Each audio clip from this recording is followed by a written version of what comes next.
All right, welcome to The Explainer. Today, we're tackling a question that, most of us face every single week at the gas station. Should you really be springing for premium? The answer might save you a lot more money than you think. I mean, just think about the word premium. It's a really powerful marketing tool, right? It makes you think of something better, higher quality, the best you can get. But when it comes to the fuel you put in your car, is it actually delivering on that promise? $2 billion. That's how much money Americans collectively waste every single year buying premium gas for cars that absolutely do not need it.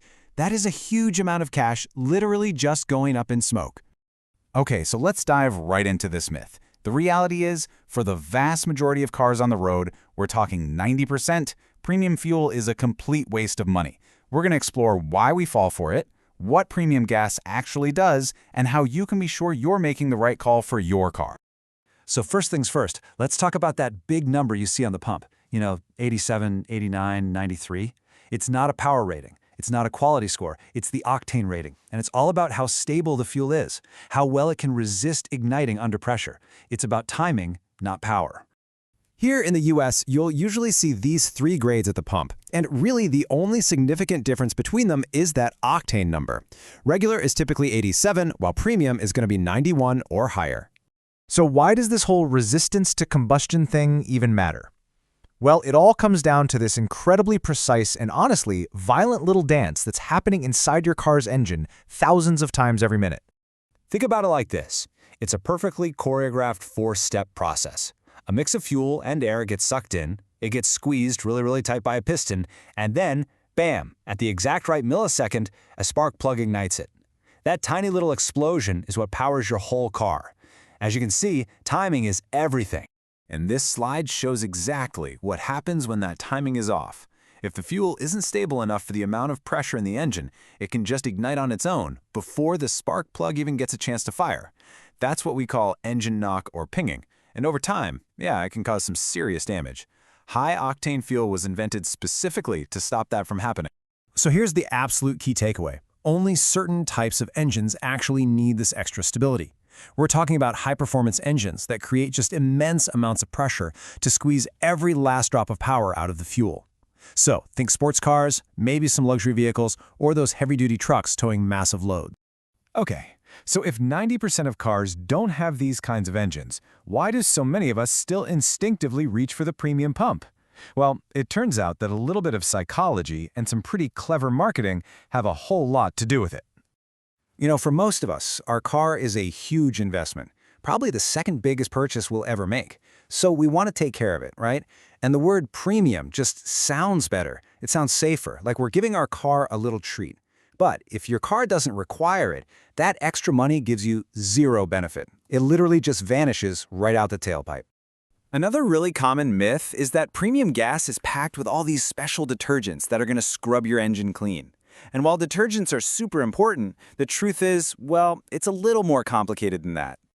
So get this, the EPA actually requires cleaning additives in all grades of gasoline. Now, some automakers have created an even higher standard called top tier, but here's the real kicker. If a gas station is top tier certified, they have to put those awesome enhanced detergents in their regular and mid-grade gas too, not just the premium stuff. Now, all this being said, it doesn't mean that nobody needs premium gas. There are definitely cars on the road today that are designed for it, and what's really interesting is that their numbers are actually growing. See, to meet these really strict fuel economy standards, car makers are using turbochargers more and more. These little devices force more air into the engine, which lets them get more power out of a smaller, more efficient design. And as you can see from this chart, their use has just skyrocketed. Well, that process creates higher pressure, which often requires or at least benefits from higher octane fuel. But here's where it gets even cooler.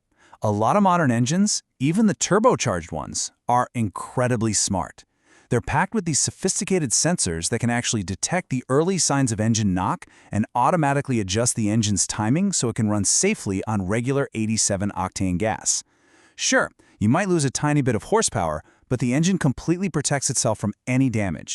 And making the right choice here matters more today than ever before because, as you can see, the price gap between regular and premium has just exploded.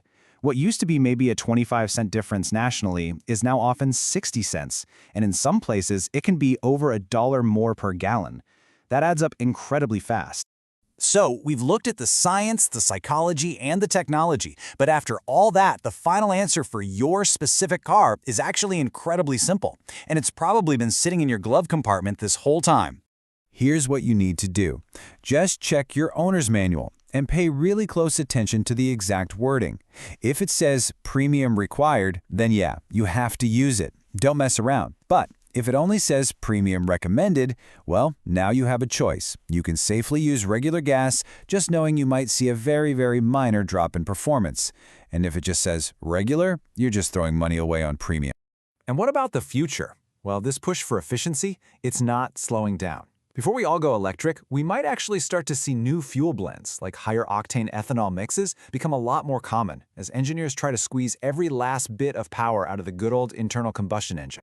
So after all of this, what's the one thing you absolutely need to remember? For the millions of us who are still driving gas-powered cars, one of the easiest ways to save a bunch of money is printed in plain English, right there in your glove compartment.